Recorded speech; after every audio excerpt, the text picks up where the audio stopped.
Hello there, this is Richard from Death and Service, bringing you another video diary on a sunny and pleasant afternoon in this tranquil churchyard of St Mary's Church here in Norton-sub-Hamdon in Somerset.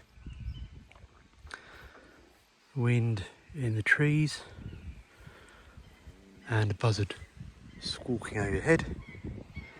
This is the last resting place for 3 of the fallen from the First World War, and I'm going to focus today on just one of them, that of Private Edward Rendell of the Dorsetshire Regiment. Now, Edward was born in Corfe Castle in 1894, and he was one of 3 children to Edward and Sophie Rendell. Edward was a farmer, and his son soon followed suit. Details of his enlistment into the army are lost, but he certainly joined the Dorsetshire Regiment and was assigned to the 1st Battalion, arriving in France by March 1915. He fought at Ypres and was shot in his left arm, and he was sent back to Britain to recuperate and to recover.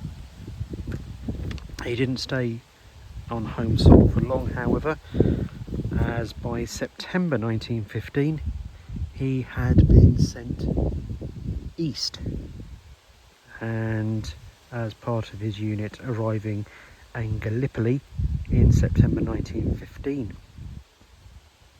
He seemed to have avoided any injury while there, but came down with influenza and was medically evacuated first to Malta and then back to Britain. He recovered during the winter of 1915-16, but by March 1916 he was posted to the Western Front again. While fighting in France, he was injured again on the 21st of June 1916, receiving a gunshot wound and shrapnel wound to his thigh. He was medically evacuated to Britain for a 3rd time, and he was admitted this time to the Voluntary Aid Detachment Hospital here in Norton-sub-Hamdon, Somerset. Tragically, however, 3rd time was not to be lucky.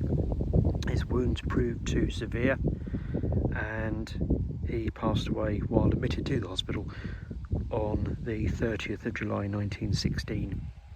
He was 22 years of age.